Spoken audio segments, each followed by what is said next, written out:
akhiran kita di bulan Rajab dan kita sudah masuk di bulan Sya'ban. Maka tuan-tuan dan dirahmati oleh Allah Subhanahu wa taala, sedikit yang disebut oleh ulama sebagai tanbihat, peringatan-peringatan yang disebut oleh ulama kita, pewaspadaan daripada ulama-ulama kita tentang beberapa perkara yang disebut di dalam perkisahan Al-Isra wal Mi'raj yang dia tidak sabit daripada Rasulullah SAW, yang seseorang itu tidak boleh menceritakan dia pada peristiwa Al-Isra wal Mi'raj. Sebahagiannya kerana ia tak sabit daripada hadis Rasulullah SAW yang sahih, dan ianya warid dalam hadis kadang-kadang, tapi hadis itu ianya makdzub, ianya didustakan oleh sebahagian orang kepada Rasulullah SAW. Maka kalau ini yang disebut oleh ulama, kita tak cerita ianya kepada, tak dikisahkan ini. Ataupun kadang-kadang ia bercampur dengan akidah ahli sunnah wal jamaah. Sudah tentulah ianya tidak ada hadis ataupun ayat Al-Quran yang mendukungnya. Dan yang ketiganya kadang-kadang bercanggah dengan realiti yang sebenar, yang ia sudah tentu tidak ada juga dalil daripada Al-Quran dan hadis Rasulullah SAW. Dan juga beberapa perkara yang orang silap faham tentangnya. Pertama, tuan-tuan, nak disebutkan di sini, sebahagian orang dia anggap bahawa Isra ini berlaku dengan Buraq dan Mi'raj berlaku dengan Buraq. Maka jawabnya di sini bahawa perjalanan baginda Rasulullah SAW yang dia pertamanya Al-Isra namanya, yang keduanya ialah Al-Mi'raj. Dia dua peristiwa yang berlaku pada malam tersebut. Yang Al-Isra ini perjalanan Nabi daripada Masjid Al-Haram ke Makkah Al-Mukarramah ke Masjid Al-Aqsa di Filistin. Ini warid dalam hadis Rasulullah dengan Buraq. Manakala perjalanan Nabi kita SAW daripada Masjid Al-Aqsa di Filistin, khurujuhu ila as-sama wa ila ma ba'da dhalik, Nabi naik ke langit pertama, kedua, ketiga hingga ke tujuh dan lebih daripada itu, sampai ke Sidratul Muntaha dan setelahnya. Maka itu bukan lagi dengan Nur, itu dengan Al-Mirqat. Mirqat ni ialah tangga, yang sesuatu yang ia seumpama tangga.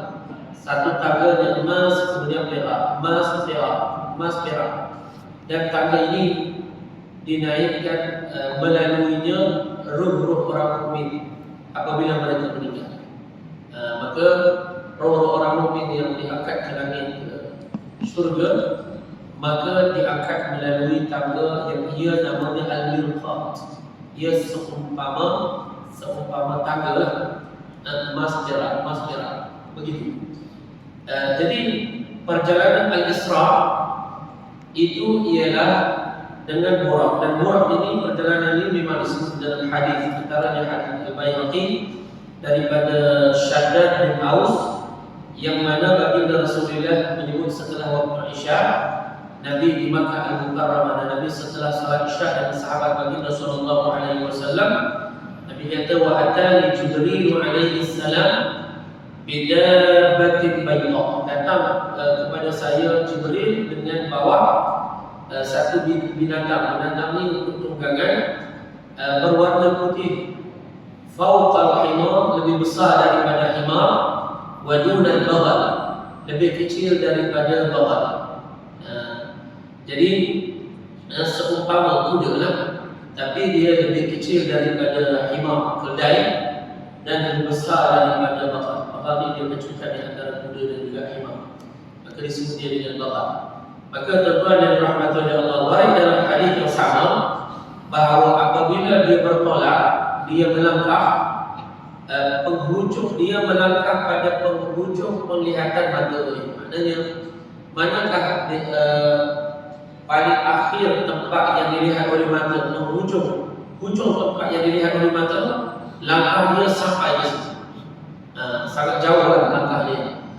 Maka ini buraq. Dengan buraq. Adapun Nabi naik ke untuk peristiwa Mi'raj tidak lagi dengan buraq.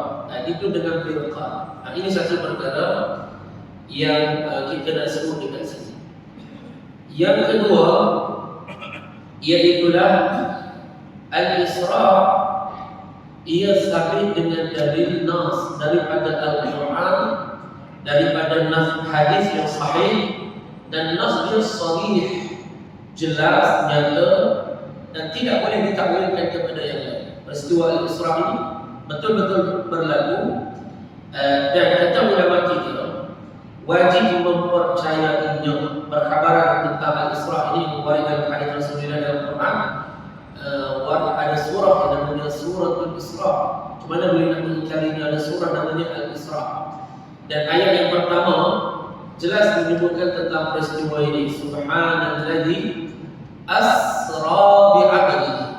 Maha suci Allah yang memperjalankan. Kalimah Al-Asra itu dalil yang sharih, yang nyata, yang tidak boleh ditakwilkan kepada makna yang lain, bahawa berlaku betul-betul peristiwa yang namanya Al-Isra'.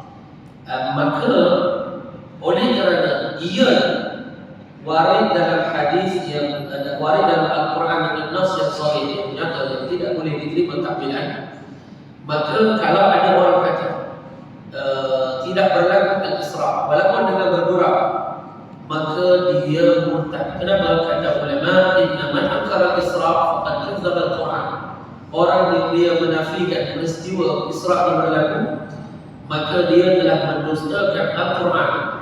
Wa man kadzdzaba Al-Quran faqad kafar. Orang yang mendustakan Al-Quran, maka dia jatuh di dalam kekufuran. Ini tentang peristiwa Al-Isra'. Adapun Mi'raj, dari sudut pendalilan, dia warid dalam Al-Quran dalil yang menunjuk akan berlakunya Mi'raj.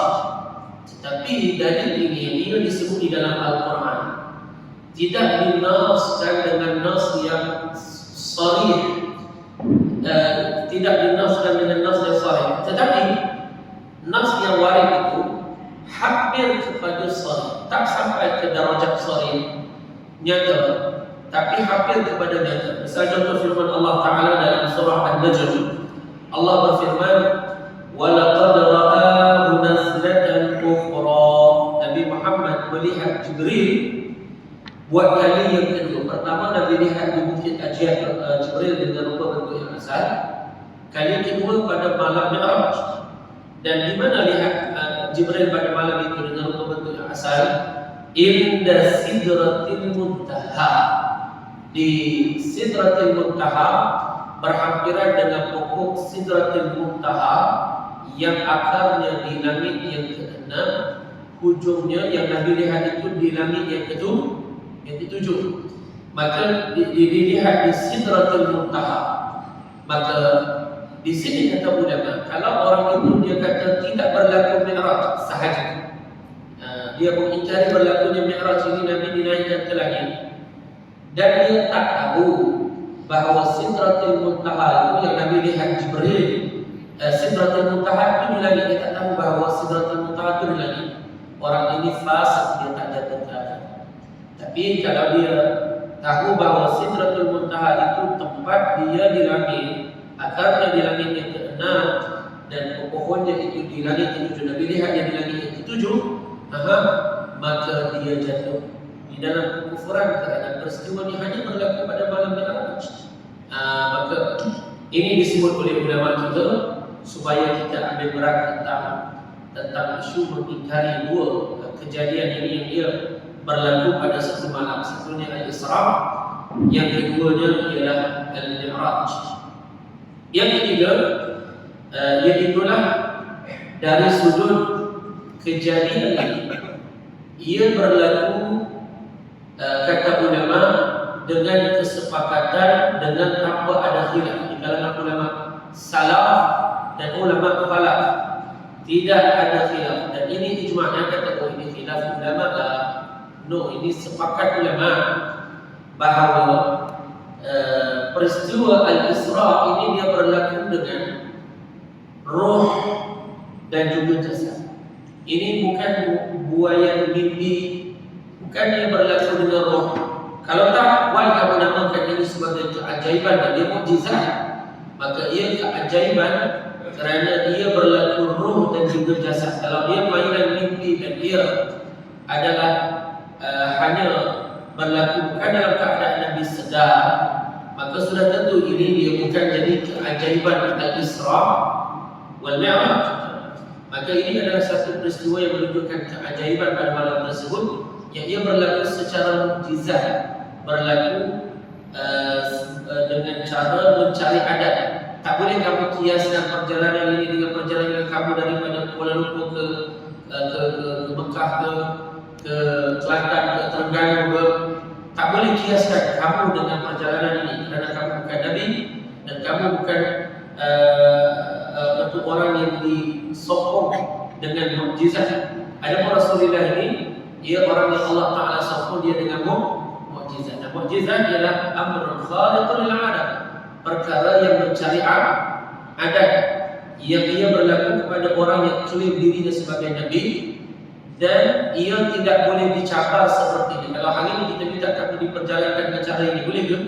Tak boleh dicabarkan seperti ini. Kita namakan dia dengan mukjizat. So, tak boleh kamu guna, oh saya tak boleh percayalah kerana perjalanan yang begitu cepat ini. Maka ini dia memang membezakan seseorang itu dengan yang lain. Orang yang beriman dengan orang yang tak beriman, dia orang yang menerima perkhabaran ini dia orang yang beriman. Orang yang tak beriman dengan perkhabaran ini, dia tak beriman dengan perkara gaib, yang mana disebut dalam Quran orang yang beriman ialah orang yang beriman bil ghaib, beriman dengan perkara gaib yang sabit daripada Rasulullah sallallahu alaihi wasallam. Adapun orang liberal, dia tidak terima something yang tak masuk akal dia.